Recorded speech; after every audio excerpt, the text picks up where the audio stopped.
Many common exercises can actually be harmful despite their popularity. Although gym goers often assume that all machines in the gym are safe and effective to use, this isn't always the case. While the presence of numerous machines may be helpful in attracting gym memberships, basic dumbbells and barbells are typically far more effective than the majority of complex machines found in the gym. Today we'll focus on 8 machines that you may want to replace or modify the way you use them, starting with the popular Smith machine. It's important to note that while it can be effective for certain exercises that can only be done on the machine, most people use it as an alternative to exercises such as squats, deadlifts, and bench press, which were intended to be done with a regular barbell. However, performing these exercises on the Smith machine increases the risk of injury. This is because the Smith machine is locked into a set range of motion and has a set barbell path, meaning the barbell is forced to move up and down in a fixed straight line during exercises such as bench. This can be detrimental to your shoulders and increases the chances of flaring your elbows out as you lower the barbell down. In a regular bench press, your path should follow an arc-like motion from lockout down to your chest.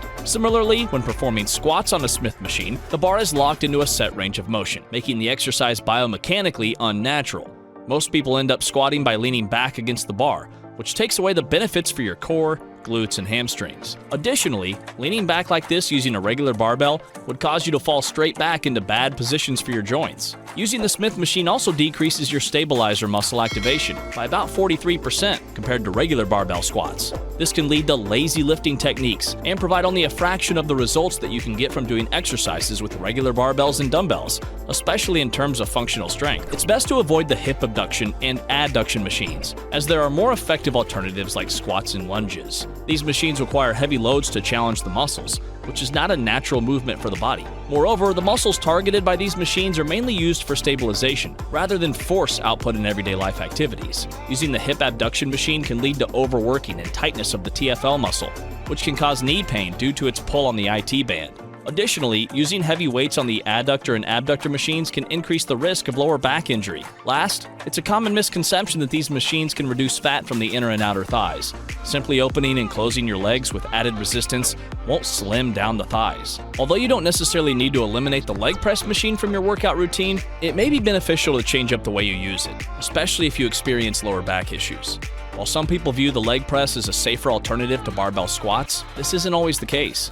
When performing leg presses, the position of your back against the pad can make it challenging to maintain a natural lumbar curve as your knees move closer to your chest. As a result, your pelvis may round forward, leading to herniating conditions for your discs. In his book, Low Back Disorders, Dr. Stuart McGill, a well-respected professor and researcher in back pain mechanisms, states that the leg press can cause the pelvis to rotate away from the backrest, resulting in lumbar flexion. Therefore, it's best to replace the leg press with exercises that offer a broader range of motion, such as squats, lunges, or Bulgarians, which work the posterior chain, core, and entire lower body, making it more transferable to everyday activities.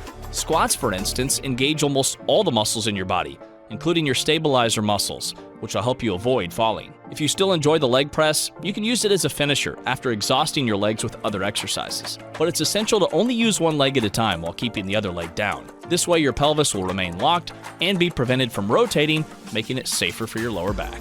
The next machine in line is the torso rotation or seated twist machine, which involves placing your knees between 2 pads and twisting your lower body from side to side. However, it's important to note that this machine can cause serious injury to your spine and discs if you accidentally turn too far on any rep. Even when done carefully, the lumbar spine is not designed to handle this kind of twisting movement, unlike the thoracic spine, which is more suited to twisting. Furthermore, the seated twist machine puts more pressure on the lower spine, which is not designed for this kind of twisting. In terms of athletic performance, the core is meant to decelerate rotational force rather than accelerate it. Given the high risk of injury and the fact that there are better alternatives available for working your core, it simply doesn't make sense to use this exercise. Another exercise machine that is commonly misused is the lat pull-down, particularly when it comes to behind-the-head lat pull-downs. This technique was popularized by bodybuilders during Arnold Schwarzenegger's time, but research has shown that there are no additional benefits to building muscle by pulling behind your neck.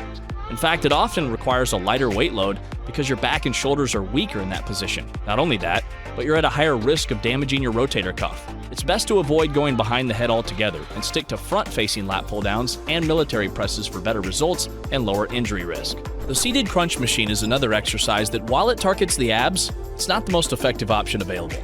There are better ab exercises such as stability ball crunches, decline sit-ups, and weighted leg raises with pulse-ups. When you use the seated crunch machine, your core and torso are already in a flexed position with your legs locked behind pads, which is a position that most people spend a lot of time in during the day. The machine prevents you from going through a full range of motion on each crunch, which is much more effective. Moreover, you won't do anything for your deep tissue core stabilizer muscles, which is crucial for preventing injury to your spine.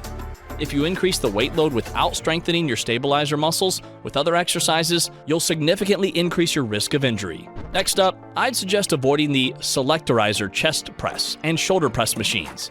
These old machines lack the unilateral option to train each side separately, and the path of the movement is unnatural and potentially harmful to your joints. They also fail to engage your stabilizer muscles and can lead to imbalances and injuries. Similarly, the butt blaster machine is not effective for targeting your glutes and can cause you to work your hamstrings instead. Instead, focus on perfecting your form and using free weights, such as dumbbell presses and barbell squats, which are more functional and safer in the long run.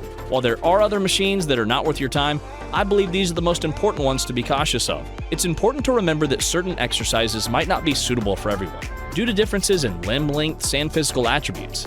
However, if an exercise does not cause any discomfort, it can be continued. Nonetheless, I believe that there are safer and more effective alternatives to all the exercises discussed in this video. In terms of gym gear, I don't recommend the use of lifting gloves unless you desire to keep your hands smooth. I also suggest that you try doing barbell squats without a barbell pad to get used to the feeling, and refrain from overusing weightlifting belts and straps, as they can hinder your grip and core strength, preventing overall muscle growth. Alright guys, I hope this video was insightful. Let me know what you thought in the comments and subscribe to the channel for more videos like this one. Thanks for watching, and we'll look forward to seeing you in the next one.